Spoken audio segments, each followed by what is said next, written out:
Más abajito.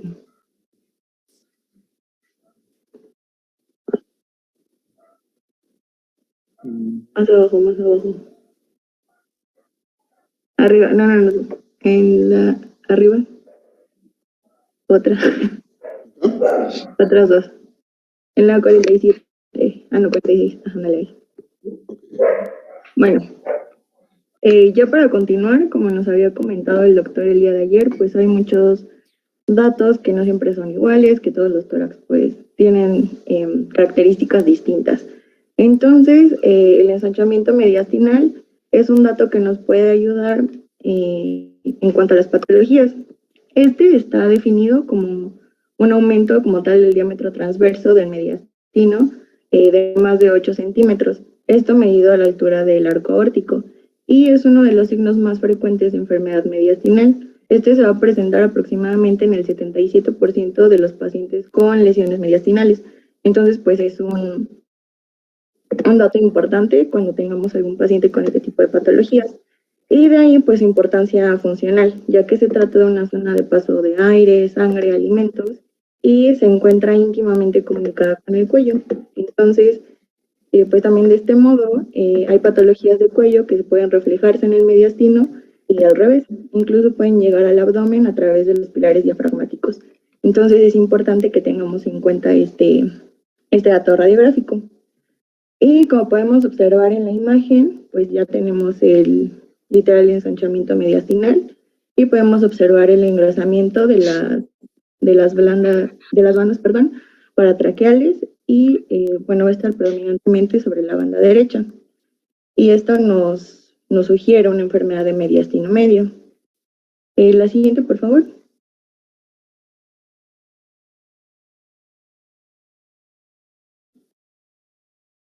¿Le puedes cambiar, please? Y bueno, ahora bien, algunos autores consideran que la mejor forma de estimar el ensanchamiento mediastinal es el ancho mediastinal izquierdo, el cual es una medida que se toma desde la línea media de la tráquea al borde lateral izquierdo del mediastino, a nivel, como ya les había mencionado, del arco aórtico. Y es importante tener en cuenta sus valores normales, que son de 5 a 5.5 centímetros. Y bueno, el ensanchamiento del ancho mediastinal izquierdo y del pedículo vascular puede presentarse también cuando hay dilatación en grandes vasos, en linfadenogalias, masas mediastinales o incluso alteraciones pleurales. Y aquí vemos en la imagen de rojo cómo está la medición del ancho mediastinal izquierdo, como ya les había mencionado. Y bueno, otro dato es que cuando hay valores entre 7.3 a 9.5 centímetros, la especificidad para la detección de patologías mediastinales es alta. Entonces es un signo que tenemos que tomar en cuenta. La siguiente, por favor. Y bueno, ya los dejo con nuestra compañera Maite. Ok, ahora vamos a seguir con la hipertrofia cardíaca y para eso pues es importante primero recordar los perfiles cardíacos para determinar alguna de estas hipertrofias. Y bueno, tenemos dos, que va a ser el perfil izquierdo y el perfil derecho. Dentro del perfil izquierdo va a conformar el callado de la aorta, la arteria pulmonar, la aurícula izquierda y el ventrículo izquierdo.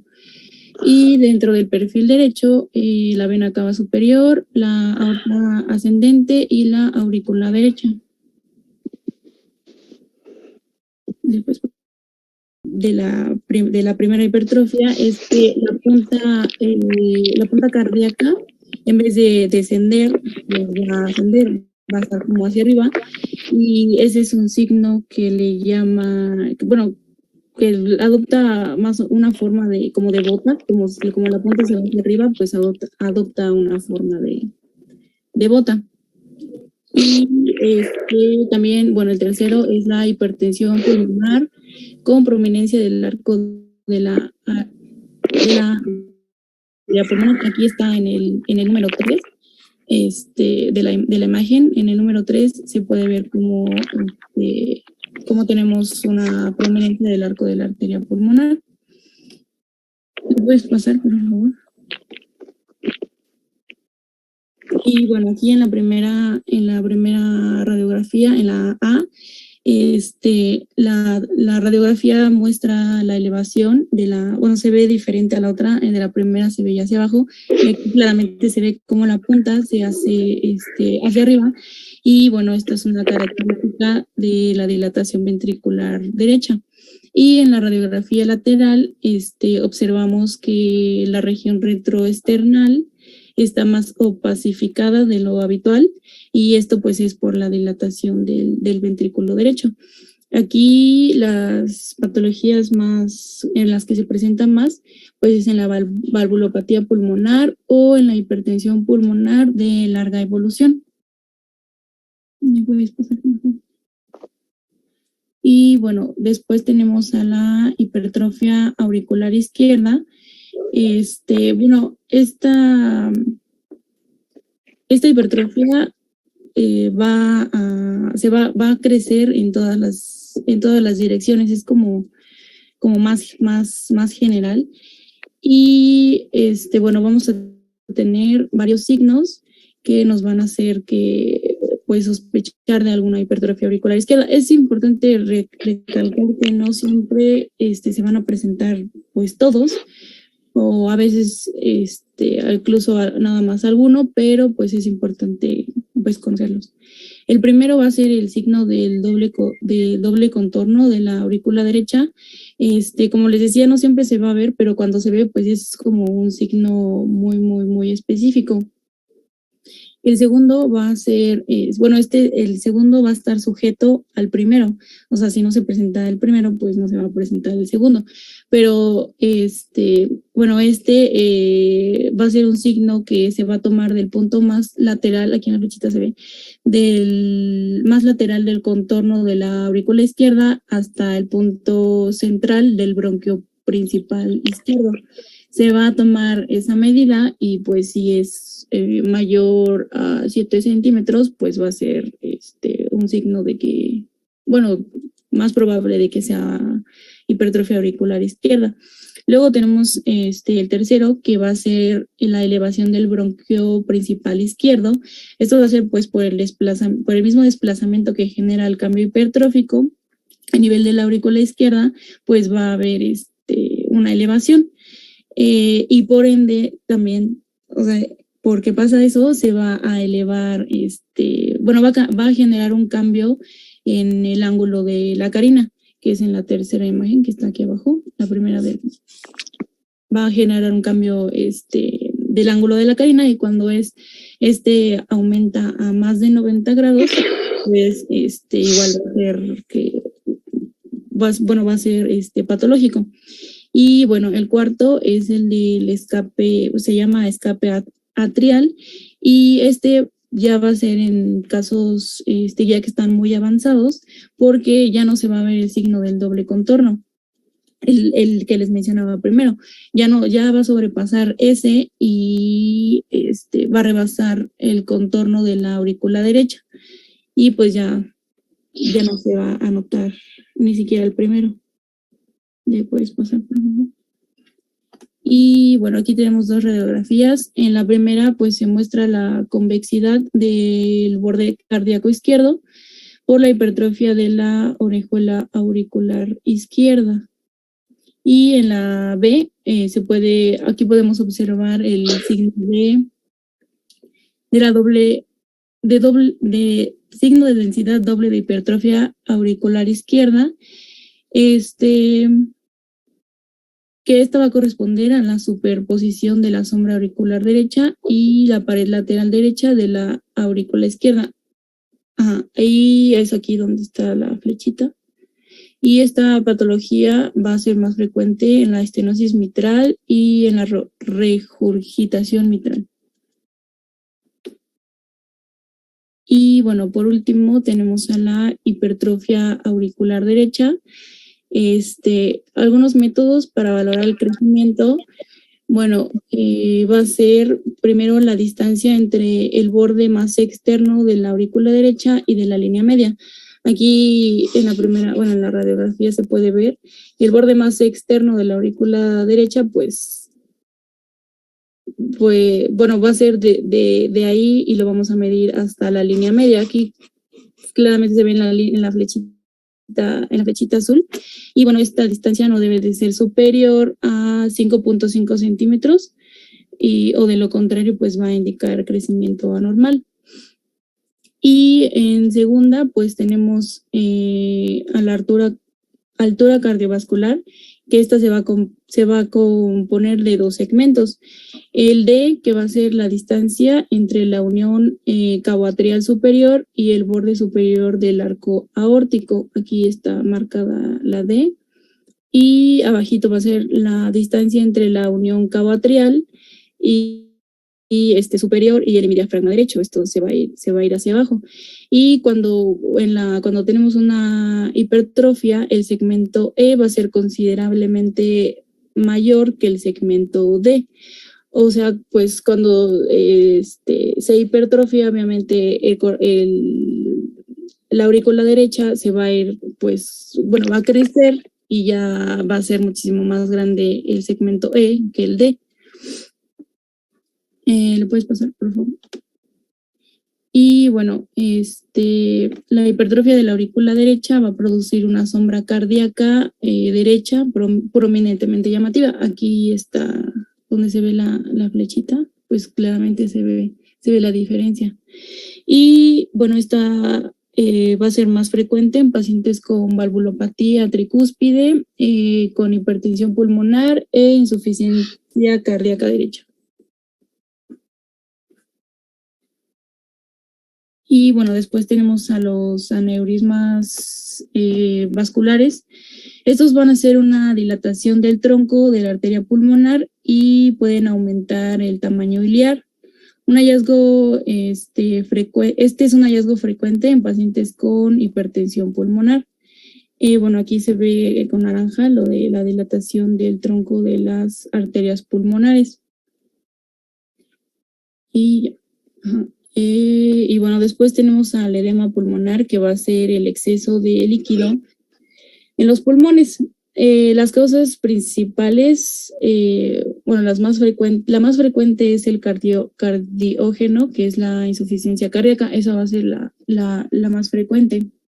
Después también tenemos al neurógeno y al no cardiógeno, que va a incluir la inhalación de humo o de gas tóxico, enfermedad de altura, aspiración, contusión, embolia grasa y sepsis.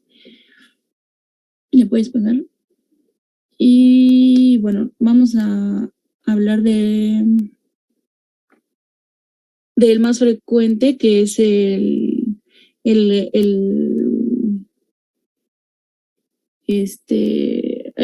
edema pulmonar cardiogénico.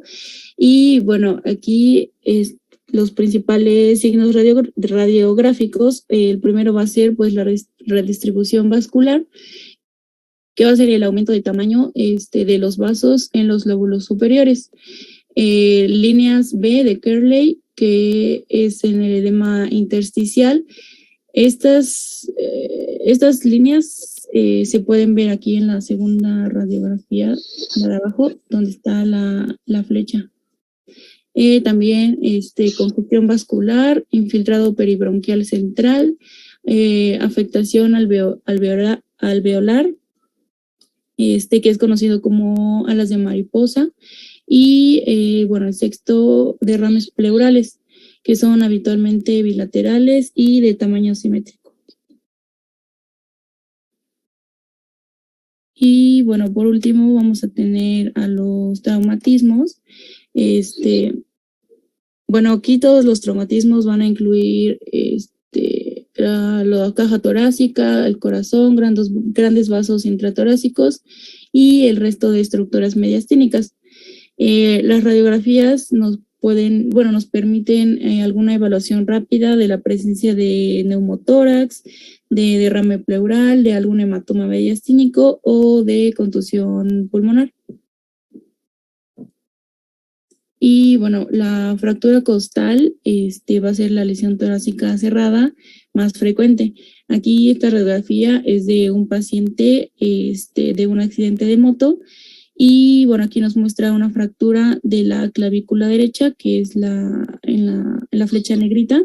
Y abajo varias fracturas costales derechas agudas, que son las flechas blancas. Y pues ya. Sería todo.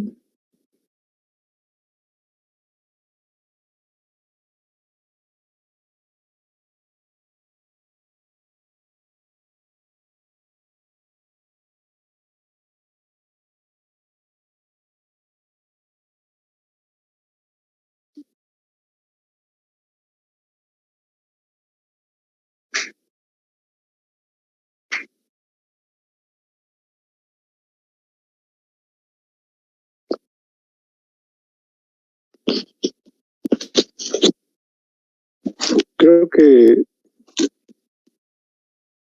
bueno, ¿me escuchan? Sí, Doc.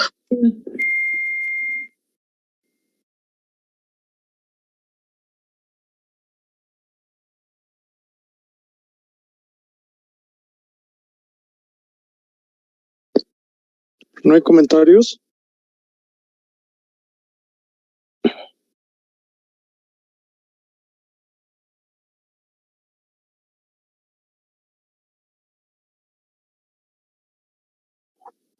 Bueno, pues entonces continuamos con el siguiente tema, ¿no?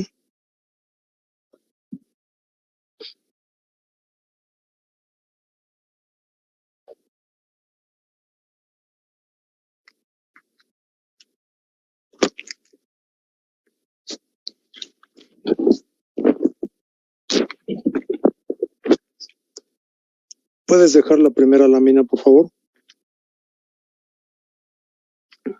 Sí, doctor, nada más déjame compartir toda la pantalla y encender mi micrófono. Buenas tardes. Ahí está.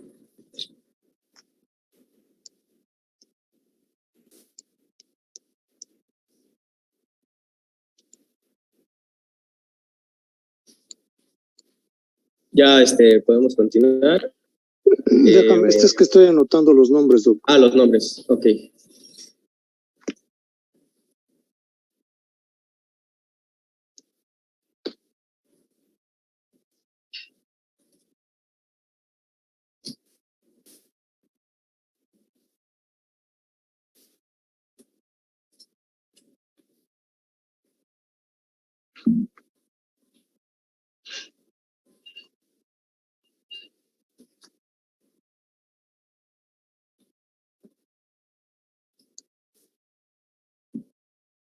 ¿Quién va a hablar primero?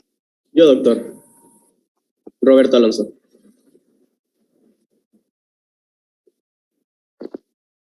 Ok, ¿y después? Álvarez López Alondra y por último Arzola Barrientos Alfredo. Así en ese orden. ¿Cómo están, verdad? Sí, doctor. Adelante, doc. Bueno, nosotros vamos a hablarles de tórax inestable y bueno, mi equipo está conformado por Alondra y Alfredo y su servidor Roberto. Como índice o parte de lo que vamos a introducir respecto a nuestro tema, pues son estos puntos ya destacados en lo anterior, en una rúbrica que tenemos, para que sea mejor entendido el tema y si hay dudas o preguntas las pueden externar adelante. Ahora, vamos a hablar un poco de la introducción respecto al tórax inestable. Vamos a hablar que, de acuerdo a varios artículos que se estuvieron investigando, cerca del 25% de los fallecimientos que vamos a encontrar que van a ser causados a nivel mundial en trauma en parte de tórax van a ser secundarios a traumas de tórax. Aquí es importante destacar una funcionalidad muy importante, de acuerdo a que aparece cerca del 10 al 15% en los traumatismos torácicos. Hay muchas variantes o etiologías respecto a esto y diversos estudios mencionan que puede provocar la muerte del paciente cerca de un 20%. Estamos hablando que esto es a población mundial, a nivel mundial. Como les repito, hay ciertas variantes que vamos a encontrar respecto a su epidemiología y etiología. Pero para esto vamos a hablar un poco de anatomía e introduciré esto. Aquí tenemos la caja torácica. como podemos encontrar y recordar un poco repasando anatomía, tenemos un esqueleto óseo respecto a esta caja torácica, mencionado por algunas literaturas, donde mencionamos en la parte anterior, tenemos aquí una vista anterior de la caja torácica, encontramos al esternón, si sigue mi puntero, tenemos la proporción de las clavículas derecha e izquierda, el parrillaje costal, que encontraríamos 12 de cada lado, y por consiguiente en la parte posterior a las vértebras torácicas. Es importante destacar que para entender la funcionalidad en un tórax inestable y abarcando nuestro tema más adelante, hay ciertas características que nosotros vamos a encontrar respecto a su funcionalidad de el diverso paquete neurovascular que podemos encontrar respecto a un trauma, qué lesiones vamos a encontrar, cómo van a ser las fracturas y las definiciones que vamos a encontrar. A partir de ello, es importante destacar solamente como recordatorio que dentro de la caja torácica hay una cavidad virtual llamada mediastino. Este mediastino se divide en superior e inferior, pero de acuerdo a esto, que es lo que nosotros recordábamos anteriormente, que lo divide de superior e inferior, bueno, desde la parte anterior, según las literaturas, en la parte del esternón, entre el manubrio y el cuerpo, a la altura del ángulo de Luis, que es donde está mi puntero, es un punto anterior importante para determinar qué es superior y qué es inferior. Siguiendo hacia la proporción más en cavidad posterior, en la parte posterior, que serían los cuerpos vertebrales torácicos, el disco intervertebral que se encuentra entre T4 y T5, ese disco intervertebral uniéndose hacia la parte anterior del ángulo de Luis, me va a determinar esa cavidad o espacio virtual, va a dividir el mediastino superior al mediastino inferior. A partir de ahí yo voy a entender o recordar que ciertas estructuras van a pasar por esta cavidad virtual, de tal modo que voy a encontrar límites superiores e inferiores. Como podemos ver aquí en esta vista superior, encontramos la proporción de la horquilla, ¿sale? Esta proporción me determina que dentro de ello vamos a encontrar ciertos espacios que van a estar determinados dentro de esta proporción de la caja torácica. Y en la parte inferior también voy a tener una estructura que me va a cerrar esa proporción de la cavidad de la caja torácica. Para esto vamos a ver que en el mediastino superior hay ciertas características que vamos a encontrar dentro de ella y que solamente el mediastino inferior va a ser la división que vamos a encontrar en anterior, media y posterior. Teniendo esto en cuenta y recordando un poco respecto a la anatomía que ya habíamos visto anteriormente, vamos a encontrar ahora qué estructuras son las que vamos a encontrar en ellos. Y para esto vamos a darles un poco más de imagen o más dimensiones a lo que vamos a encontrar. Como primer punto de la caja torácica vamos a encontrar estas características a las cavidades pulmonares. Estas cavidades pulmonares vamos a encontrar derecha del lado izquierdo y que como tal también vamos a encontrar un corazón, ¿sale? Este corazón, bueno, va a estar aquí determinado, vamos a ocultar un poco nuestros pulmoncitos para que podamos ver la cavidad torácica en su mayor esplendor.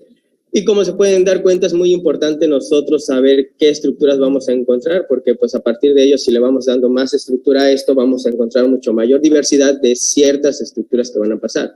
Es por ello que hay que saber que dentro de la anatomía es importante recordarla, porque si recordamos un poco cómo va el paquete neurovascular dentro de en la cara anterior de nuestras costillas, van en este orden, vena, arteria y nervio. A partir de ahí, nosotros tenemos que tener en cuenta que en base a estos conocimientos ya previos de la anatomía, nosotros podemos entender qué estructuras podríamos dañar, qué estructuras no podríamos dañar y cómo abordar o realizar un abordaje adecuado. Entonces, a partir de esto, nos sirve a nosotros para entender cómo en tanto la cavidad virtual que les estaba mencionando, que es mediastino, cómo lo dividimos de superior e inferior y todo lo que nosotros va a conllevar a raíz de todo esto.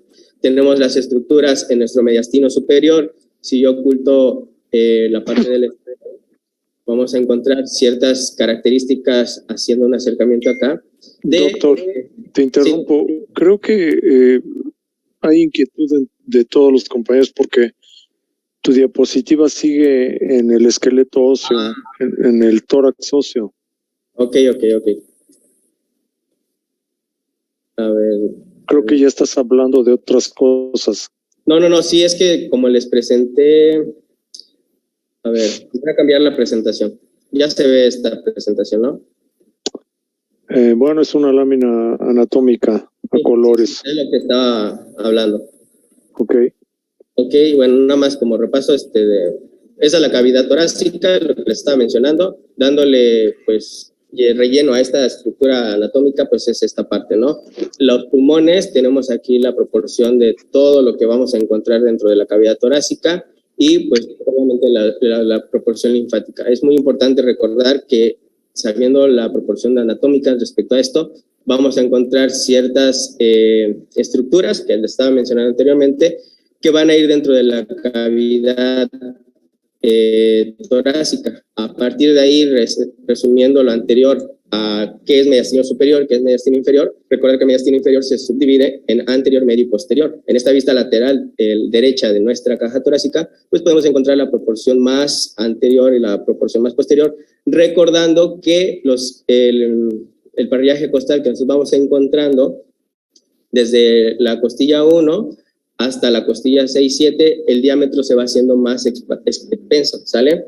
Va haciéndose más grande, pero a partir de ahí empieza a disminuir. Y esto es por el volumen que se va dando respecto a hacer un poco forma cónica en algunas literaturas, otras mencionan que es una proporción entre piramidal, pero dependiendo de la literatura, pues es variable, ¿no? Ahora, a partir de ello vamos a encontrar pues estas características, saber entender que el paquete neurovascular, que es lo más importante, ver cómo va. Si yo tomo una parte de esta situación en una costilla, la primera costilla, vemos aquí la cara posterior de la misma y nos vamos a esta es una vista inferior de la primera costilla, aquí sería anterior y esto es posterior. La situación de nuestro paquete neurovascular va hacia vena, arteria y nervio en ese orden. A partir de ahí es muy importante pues recordar todo esto. Ahora el corazón lo encontramos en el mediastino medio inferior en algunas literaturas, o también lo podemos encontrar como el mediastino anterior inferior, pero bueno, eso ya es una variable respecto a lo que estemos leyendo. Correspondiendo a lo demás, es muy importante también saber qué es lo que determina desde el mediastino superior hacia el mediastino inferior, y aquí como claro ejemplo, haciendo un acercamiento a mi laminilla, voy a encontrar la situación diversa respecto a lo que encontramos como mediastino superior. Tenemos la situación de los grandes vasos, venas cavas, el callado aórtico, tenemos la proporción directa de estos mismos, el tronco brachiocefálico, la proporción más hacia el mediastino superior de la tráquea, si nosotros vamos viendo o vamos ocultando ciertas estructuras, pues vamos a encontrar aquí la parte de la tráquea. Y importantísimo es que la tráquea a nivel de la carina hace la subdivisión del mediastino superior a mediastino inferior. Proporcionalmente a esto encontramos ciertas dimensiones respecto a más hacia posterior que encontraríamos detrás de la tráquea, pues a nuestro esófago. Es muy importante igual en esta parte de determinar qué es lo que encontramos en el mediastino superior. Y bueno, ya en la mediastino inferior pues encontramos ciertas estructuras más vasos linfáticos, encontramos ciertas estructuras como el corazón, entre otros. Entonces ya no ando esto y haciendo nada más un recordatorio breve de lo que es la anatomía, seguimos con la presentación respecto a esto. Hablando un poco de historia respecto al tórax inestable, esto viene desde épocas muy antiguas, haciendo una investigación más a fondo en cuanto a esto. Es potencialmente extenuado hacia los neandertales, donde nosotros encontramos mucha evidencia científica respecto a esto en el hombre primitivo, donde se ha sobrevivido a un trauma torácico cerrado y penetrante. Esto sabemos de antemano en cuanto a... Compañero, ¿sí? no se ve la expo. A ver. Ya está. Ya cambié. Aquí está, es la primera diapositiva. ¿Sí, ya se ve? Sí, ya. Ok. Bueno, entonces lo que les mencionaba es muy importante aquí la parte del hombre primitivo, que es desde mucho antes que se viene hablando de poco de esto en los artículos que se investigan.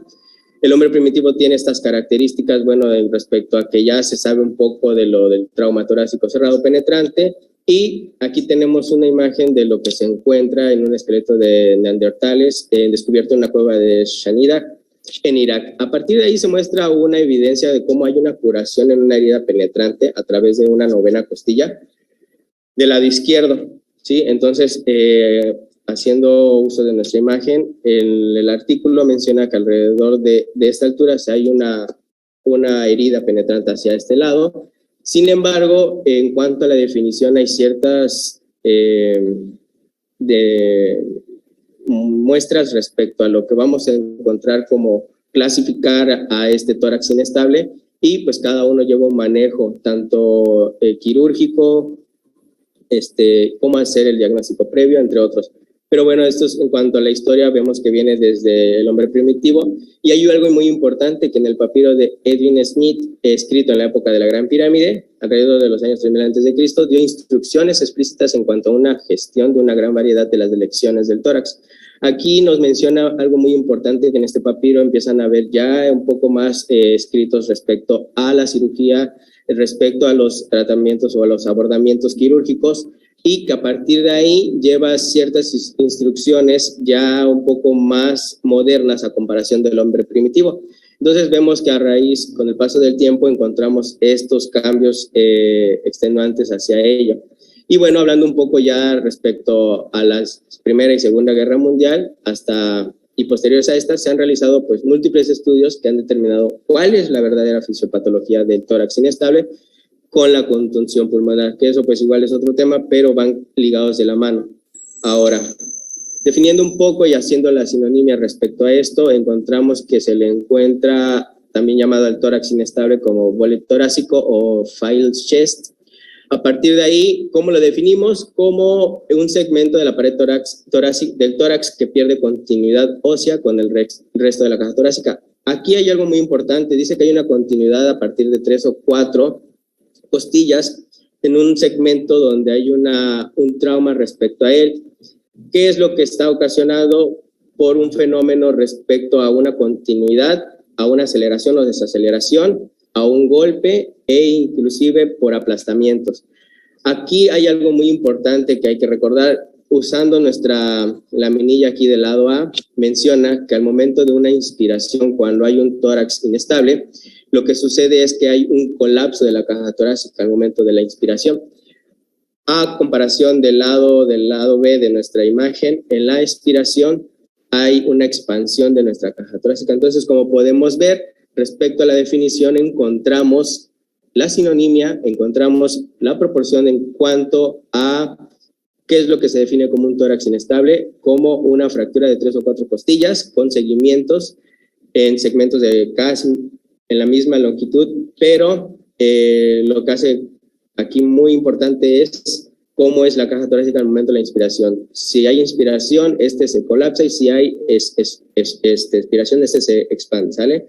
Ahora, también cómo lo podemos establecer a un tórax inestable, por una separación del esternón, lo podemos encontrar así, y por costillas fracturadas. A estas por separación de las articulaciones postercondrales. Aquí es muy importante igual saber que en base a estas articulaciones pues hay una gran capacidad en cuanto a los traumas, más por la proporción de aceleración o desaceleración que son los automovilísticos o proporción de tránsito, y encontramos a partir de ello igual otras características en cuanto a la definición de que es un fragmento separado que responde a los cambios de presión intratorácica. Esto lo van a explicar un poco más adelante mis compañeros en cuanto a la fisiopatología, pero es importante saber cuántos los movimientos se encuentran o los ruidos que vamos a nosotros a abordar respecto como médicos de primer contacto, cómo van estas expiraciones e inspiraciones. Ahora, hablando un poco de epidemiología, el 25% de traumas de accidentes son de tránsito, y más allá del 95% es de trauma penetrante. A esto, entre el 3 y 10% son de trauma cerrado, estos en arma blanca, y de un 5 a 15% en armas de fuego. Ahora bien, en cuanto a su energía, vamos a encontrar que es sobre la pared torácica con los impactos de alta energía. Lo que les mencionaba, aquí hay un componente muy importante en cuanto a 3 segmentos que son aceleración o desaceleración, que en este caso son los de tránsito, Los impactos a gran velocidad, que son caídas más laborales, no sé, últimamente hemos escuchado pues más en el área de promotores de tiendas de autoservicios que no tienen el equipo necesario, que pues caen de los stands donde están bajando mercancías, entre otras cosas, que son igual un índice de alto impacto pues para el área de urgencias y por compresión directa sobre el tórax, por eso más por el aplastamiento. Entonces, como podemos encontrar, hay ciertos estándares respecto a esto en donde encontramos que hay una gran diversidad epidemiológica, una gran diversidad etiológica, y sin embargo, pues cada uno lleva o conlleva una subclasificación que vamos a hablar ahorita de ello. Bueno, hablando en cuanto a su clasificación, el tórax inestable lo podemos clasificar según sus criterios anatómicos y también según los criterios funcionales. Esto pues va a repercutir tanto en lo que es la sintomatología clínica como nos va a poder orientar tanto al diagnóstico como en el tratamiento. Hablando ya de la clasificación anatómica, nosotros encontramos que se va a poder dividir en 5 grupos. El primero es el bolet anterior o esternocondral. Se suele acompañar de lesiones en ambas cavidades pleurales y su pronóstico es grave. Aquí el movimiento paradójico es habitualmente muy significativo. En el segundo, que es el bolet lateral o puramente costal, va a estar en relación con el lugar del impacto. Su tamaño y la respiración paradójica, por tanto, van a ser variables. En el siguiente tipo va a ser el bolet posterior. Es el menos frecuente de todos. Aquí el movimiento paradójico es excepcional debido a la habitual posición supina del paciente y porque los focos de fractura pueden estar inmovilizados por el músculo dorsal ancho o ya sea también por la escápula. Ahora bien, en los bolets mixtos, se va a dividir a su vez en bolet lateral doble o bilateral, en bolet a caballo o en diagonal, en hemibolet.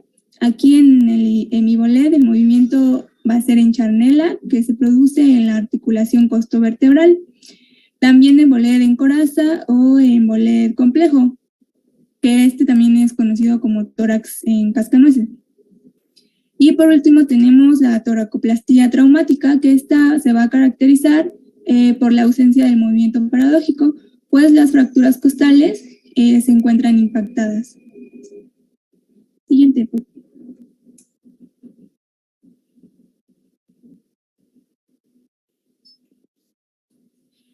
Ahora, en cuanto a la clasificación, según los criterios funcionales y de acuerdo a las manifestaciones clínicas, el tórax inestable lo podemos dividir en 3 grandes grupos, que puede ser en leve. Aquí vamos a tener una insuficiencia respiratoria leve o discreta con mínima respiración paradójica. En la moderada vamos a tener una insuficiencia respiratoria y una respiración paradójica moderadas. Y en la grave vamos a tener una insuficiencia respiratoria y respiración paradójicas graves. O también lo que les mencionaba, lo de toracoplastía traumática. La que sigue. Ahora, hablando de la fisiopatología, vamos a tener 3 aspectos fundamentales respecto a la fisiopatología del tórax inestable, que va a ser respiración paradójica, el dolor y la contusión pulmonar. La que sigue. Hablando de la respiración paradójica, vamos a tener que es la que entendemos como consecuencia del espacio muerto por la vía aérea por medio de la movilización de aire a manera de péndulo. Esto nos va a provocar que el aire se desplace continuamente, pero de un pulmón a otro sin llegar al exterior. Con esto vamos a hacer que el segmento libre se mueva de manera contraria al resto de la caja torácica durante lo que es la inspiración y la expiración.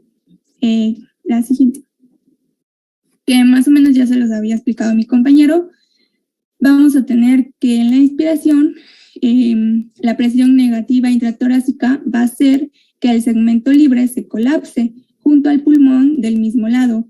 Esto va a permitir que el paso del aire pase al pulmón contralateral. En cambio, en lo que es la aspiración va a ocurrir todo lo contrario, donde hay protrusión del segmento libre a causa de la presión positiva intratorácica y entonces, por consiguiente, va a recibir el aire del pulmón opuesto, como pueden observar ustedes en las imágenes de abajo. En la que sí. Hablando del dolor. Doctora, te voy a interrumpir. Sí, doctor. Lo mismo al doctor que te precedió en el uso de la palabra, les voy a recordar que si ustedes se ponen a leer las láminas, no se trata de una exposición, sino simplemente de lectura. Entonces, yo los invito a que expongan el tema, no a que lo lean, porque es clarísimo cuando ustedes le meten mucha información a las láminas y caen en la lectura de las mismas. Eso se los anticipé desde un principio. Entonces, vamos a parar aquí la exposición y mañana que continuemos, quiero que expongan el tema, no que lo lean. ¿Sí, doctora? Sí, doctor. Está bien. Porque el doctor que te precedió también estaba leyendo y tú estás leyendo continuamente, entonces no vamos a avanzar si seguimos con esa dinámica. ¿Sí, doc? Sí, doctor. Sí, doctor. Pásame por favor la primera lámina donde está el esqueleto óseo nada más, la que no cambiabas al principio de la exposición. Esa, gracias. Quiero que a todos les quede claro que es el comprender la fisiología o la fisiopatología del tórax inestable está prácticamente ligado a la anatomía normal. En este esquema que ustedes están viendo, que representa solamente la conformación ósea de un tórax, lo más sobresaliente es que ustedes se den cuenta que en la parte posterior los arcos costales tienen una articulación vertebral y en la parte anterior tienen una articulación external. En la articulación anterior se da a través de cartílagos condrocostales o condroesternales, ¿verdad? Como lo ven representado en el esquema, y pues están ejemplificados de color blanquecino. Si nosotros tomamos un arco costal, el que ustedes gusten, y lo fracturamos en un cierto lugar, le hacemos una solución de continuidad por una contusión o por un agente vulnerante, no va a pasar nada, porque ese arco costal se va a dividir en dos en el sitio de la fractura, pero la porción que quede hacia anterior va a estar articulada con el esternón, ¿verdad? Y la porción posterior va a estar articulada con la columna vertebral. En este caso, la vértebra segmentaria, por ejemplo, si es T5, pues va a estar el arco costal 5. Pero ¿qué pasa cuando ese arco costal se fractura en más de un sitio? Entonces hay un problema. El segmento medial a la fractura, imagínense que tienen un segmento de 10 centímetros de arco costal fracturado anterior y posterior. El segmento intermedio va a quedar aislado de sus articulaciones anatómicas. Y entonces se va a mover en forma paradójica. Pasen por favor el esquema en donde se ve ya el tórax inestable.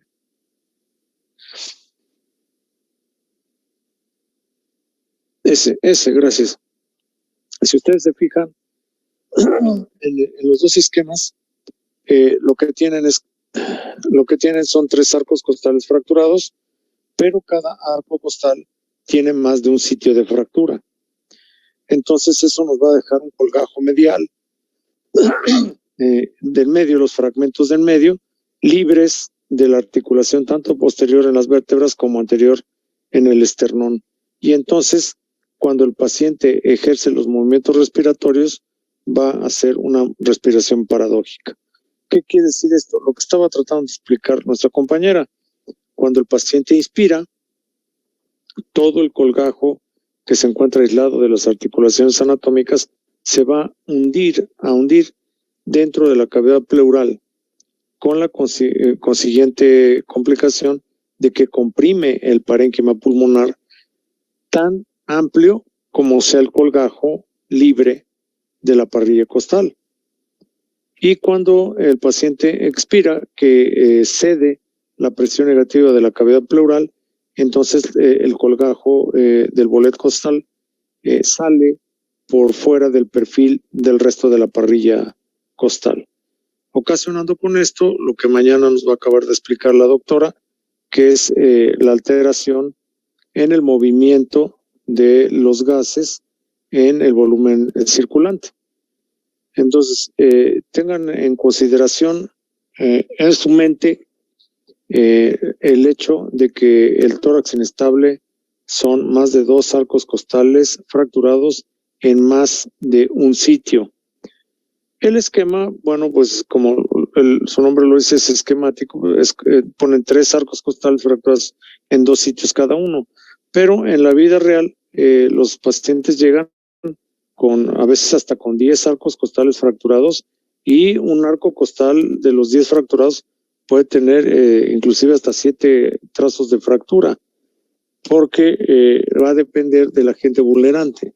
Imagínense ustedes, como pusieron en una de las láminas, un paciente de la construcción que está en un andamio a 4 metros de altura y que se cae por pérdida del equilibrio y se cae sobre un galón, un bote de pintura de 4 litros y se estrella con su hemitórax del lado izquierdo. Pues el daño va a ser tremendo. No solamente se le van a fracturar 3 arcos costales, se les van a fracturar probablemente 8 o más, y en más de un solo sitio. Entonces, ese es el problema de el agente vulnerante sobre la parrilla costal, y que va a desencadenar después pues el proceso fisiopatológico. Entonces, revisen el tema. Les quité el uso de la palabra al equipo de hoy porque están cayendo en la lectura, y va a suceder siempre que yo vea que están leyendo las láminas, pues los voy a interrumpir. El equipo de ayer creo que tuvo una buena dinámica, estuvo exponiendo, apoyándose en las láminas. Yo no digo que no lean en un momento dado, pero no como si estuvieran leyendo en vivo un libro, ¿no? Sino solamente las láminas son como apoyo para la exposición. ¿Alguna duda, pregunta o comentario con respecto a lo que dijeron los compañeros o lo que les comenté yo?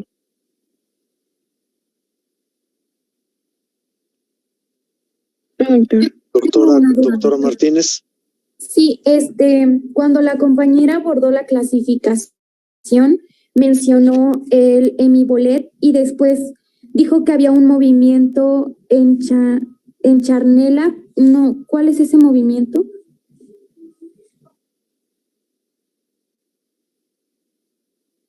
¿Le van a contestar?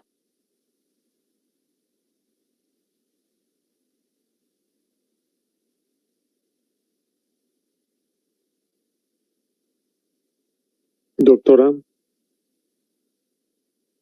Es en donde dice bolets mixtos, el tercer punto donde dice mi bolet y dice el movimiento en charnela. ¿Qué es charnela? Bueno, eso lo tienes que buscar en el diccionario, doctora. Pues, discúlpame, pero eso no es una pregunta médica, es una pregunta gramatical. Charnela es una bisagra. Tus puertas tienen charnelas.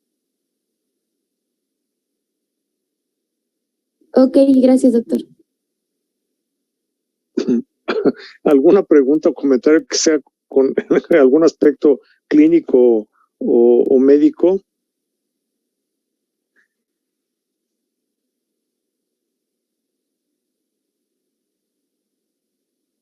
Bueno, ¿me escuchan? Sí, creo que no hay duda. Sí, escúchame. No, estoy no. Ok,